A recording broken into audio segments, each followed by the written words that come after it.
अस्सलाम वालेकुम दोस्तों, वेलकम टू इफ़ी टीवी। उम्मीद कर रहा हूँ आप सब लोग ठीक ठाक होंगे। हमारे बहुत से दोस्त हजरात और बहुत सारे रिलेटिव्स और बहुत सारे ऐसे कोलीग्स होते हैं जो दूसरे ममालिक में ट्रैवल करने का शौक़ रखते हैं, लेकिन उनको प्रोसेस करना नहीं आता, उनको रिक्वायरमेंट्स की समझ नहीं आती और बहुत सारे पेपर्स अक्सर ही मिसप्लेस हो जाते हैं, जिसकी वजह से उनके वीज़े अक्सर रिजेक्ट हो जाते हैं या उनके केस पेंडिंग में चले जाते हैं। तो दोस्तों, मैं आपके पास सबसे स्पेशल रिक्वायरमेंट जो अमेरिका के वीज़ा से रिलेटेड है कि आप विज़िट वीज़ा पे कैसे अप्लाई कर सकते हैं और विज़िट वीज़ा आप कैसे आसानी से हासिल कर सकते हैं।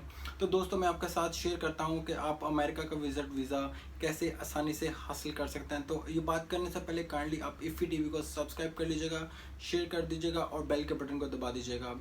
जी दोस्तों, अमेरिका का विज़िट वीज़ा चूँकि दुनिया ने बहुत ज़्यादा उसको पहाड़ समझा हुआ है और दुनिया यही समझती है कि अमेरिका में जाना बहुत ज़्यादा डिफ़िकल्ट है और वहाँ पे बहुत से दुश्वारियाँ, मुश्किलात, परेशानी आती हैं, स्पेशली आज 2020 में।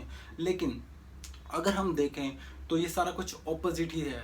आप अगर किसी अच्छी जॉब करते हैं और अगर आपके पास कोई अच्छा बैंक बैलेंस है और आप फैमिली मेम्बर्स कुछ वहाँ पे अमेरिका में हैं जो आपके ब्लड रिलेशन में काउंट होते हैं, तो आप आसानी से अमेरिका का टूरिस्ट वीज़ा जो कि B1 B2 कैटेगरी में आता है। B1 कैटेगरी बिजनेस कैटेगरी होती है, B2 कैटेगरी होती है टूरिज़्म और विजिट वीज़ा के हवाले से। तो दोस्तों, मैं आपको सबसे आसान तरीके बताता हूँ कि आप अमेरिका को विजिट वीज़ा कैसे आसानी से हासिल कर सकते हैं। तो सबसे पहले आपको अपना पासपोर्ट चेक करना है कि आपका पासपोर्ट 6 मंथ तक वैलिडिटी है या नहीं। सेकंड प्रोसेस होता है कि आपने अपनी B1 कैटेगरी और B2 कैटेगरी को फिल करने से पहले उसकी प्रॉपर कॉलम्स को चेक कर लें कि उसके कोई रिक्वायरमेंट्स रह तो नहीं गई। तो आप कंप्लीट उसको फिल करेंगे और आपको उसकी पिक्चर जो कि एक स्पेशल साइज़ होता है वो आपको रखनी पड़ेगी, वो भी आपको ऑनलाइन ही सबमिट करनी पड़ेगी। और उसके बाद आपको DS-160 फॉर्म फिल करना पड़ेगा जो आपके इंटरव्यू से रिलेटेड होता है। वो आपको ऑनलाइन ही इंटरव्यू की एप्लीकेशन सबमिट करनी पड़ती है जो कि आपको विद इन 2 to 3 वीक्स में ही मिलती हैं। लेकिन पाकिस्तान में अगर प्रोसेस को देखा जाए तो पाकिस्तान में 3 महीने का प्रोसेस होता है। अगर आप गल्फ़ कंट्रीज़ में हैं तो आपको विद इन 10 to 15 डेज़ में उसकी इंटरव्यू की डेट मिल जाती है बिल्कुल आसानी से। तो ये थी जी रिक्वायरमेंट। अब बात करते हैं जी आपके स्टेटमेंट के रिलेटेड। अगर आप किसी बड़ी ऑर्गेनाइजेशन में काम करते हैं तो आप रिक्वायरमेंट के साथ साथ उसकी NOC लेटर जो कि नो ऑब्जेक्शन लेटर होता है वो अटैच करें साथ, और साथ ही आप अपनी बैंक स्टेटमेंट उसके साथ अटैच करें। तो अगर आप किसी अच्छी जॉब पे अच्छी पोजीशन में हैं तो आप काइंडली अपनी जो पर्सनल आपकी ट्रांजैक्शंस हैं वो भी इसके साथ ऐड करें। अगर आपके पास बैंक की पे स्लिप्स हैं जो आपको कंपनी पे करती है वो भी उसके साथ अटैच करें, वो आपके लिए बहुत ज़्यादा फ़ायदेमंद होगी। तो ये स्टेटमेंट और आपका कवर लेटर जो होगा वो आप उसके साथ ऐड करते हैं तो आपको आसानी से वीज़ा मिल जाता है। उसके बाद आता है जो आपके जो कवर लेटर में मेंशन होता है कि आप किस किस जगह पर ट्रैवल करेंगे, आपकी कौन कौन से डेस्टिनेशंस होंगी, आपके पास क्या क्या उसका पैकेज है होटल का, और आपके पास रिटर्न टिकट है या नहीं, ये भी चीज़ें काउंट लाजमी होती हैं। तो उसके बाद आपने सारे प्रोसेस को फिल करके आपने अपनी एप्लीकेशन को ऑनलाइन सबमिट कर देना है और अपने डॉक्यूमेंट्स जितने भी होंगे अपने हैंड कैरी लाजमी रखें और सारे पेपर्स को आपने 1 by 1 हर चीज़ को ऊपर नीचे रखना है। स्पेशली आपका जो पासपोर्ट ऊपर होता है, सेकंड उसके बाद आपका जो नो ऑब्जेक्शन लेटर जो आपके कंपनी से मिलता है जो कि उसमें बयान किया जाता है कि you are on vocation and you are going for travel that country. तो उस कंट्री में आप ट्रैवल करेंगे एज अ टूरिज़म पर्पज़। तो ये होता है आपका कवर लेटर और आपको उसके बाद में होता है एक स्टेटमेंट। थर्ड आपके बाद आपको आपकी जो पिक्चर्स वगैरह होती हैं वो पासपोर्ट के अंदर ही आप डालते हैं और उसके बाद अपने एप्लीकेशन को सबमिट कर देते हैं। और वो जब वो आप एम्बेसी में जाते हैं तो सेम एयरपोर्ट की तरह आपको चेक किया जाता है। जैसे आप एयरपोर्ट में जाते हैं आपके सारे बैगेज, आपकी चीज़ें वगैरह सब रख ली जाती हैं। तो आपके बेल्ट्स, आपका वॉलेट, आपका मोबाइल वगैरह वो डिपॉजिट कर लेंगे।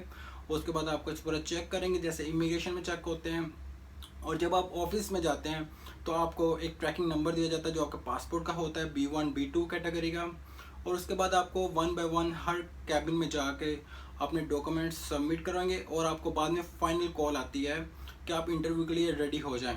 तो ये होता है प्रोसेस आपको इंटरव्यू की कंप्लीट डिटेल का।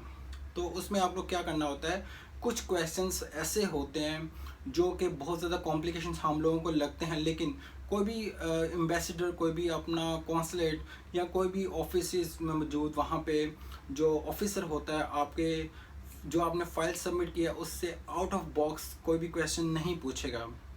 तो वो क्या करेगा कि आपने एप्लीकेशन में जितनी अपनी सैलरी लिखी है वो क्वेश्चन करेगा। उसके बाद आपकी क्या जॉब डेजिग्नेशन है वो आपसे पूछेगा। उसके बाद आप किस कंपनी में काम करते हैं वो भी आपसे पूछेगा। उसके बाद आपके ब्लड रिलेशनशिप, जो आपको बहुत ज़्यादा कॉमन क्वेश्चन होता है, पूछा जाता है कि अमेरिका में आपका कोई ब्लड रिलेशन है, या जिस कंट्री से अप्लाई कर रहे हैं आपके वहाँ पे ब्लड रिलेशन क्या है, और आपके स्पाउस क्या हैं, और आपके बच्चे कितने हैं। उसके बाद आपके पेरेंट्स क्या करते हैं। ये क्वेश्चंस कॉमन पूछे जाते हैं जो कि बहुत ज़्यादा कॉमन है, और हम लोग हमेशा उसी में गलतियां कर बैठते हैं। तो अभी 2020 में सबसे ज़्यादा कॉमन क्वेश्चन पूछने वाला यही था कि अमेरिका में आपका कोई ब्लड रिलेशनशिप है या नहीं है, और आपका ब्लड रिलेशन जहाँ से आप अप्लाई कर रहे हैं वहाँ पे फैमिली मेम्बर्स आप जॉइंट रहते हैं या आप सिंगल हैं, तो आप क्या क्या आपकी रिक्वायरमेंट्स होती हैं। अगर आप यंग हैं तो ऑफ कोर्स आपकी रेटिंग कम होगी, क्योंकि आप सिंगल भी ऑफ कोर्स होंगे और यंग भी होंगे, और आपको दुश्वारी थोड़ी सी पेश आएगी। लेकिन अगर आप उसको केस को पहले ही रीड कर लेते हैं, प्रिपेयर कर लेते हैं, तो प्रिपरेशन के बाद आपको कोई दुश्वारी, मुश्किलात, परेशानियां नहीं आएंगी। लेकिन अगर आप मैरिड हैं तो मेरी आपसे यही गुजारिश है कि अपनी फैमिली के साथ अप्लाई करें। अगर आप अपनी फैमिली के साथ विजिट वीज़ा अप्लाई करते हैं तो आपको ज़रूर वीज़ा मिलेगा, और अपने बच्चे भी आपके खुशहाल रहेंगे। और जब आप अमेरिका जैसे बड़े कंट्री में जाते हैं तो इंशाल्लाह आप ज़रूर तरक्की करेंगे। और ये थी जो बेसिक रिक्वायरमेंट्स होती हैं वीज़ा से रिलेटेड। इंशाल्लाह आपको ये वीडियो पसंद आई होगी। काइंडली इस वीडियो को सब्सक्राइब कर लीजिएगा, शेयर कर दीजिएगा और बेल के बटन को दबा दीजिएगा। अल्लाह हाफ़िज़ जी।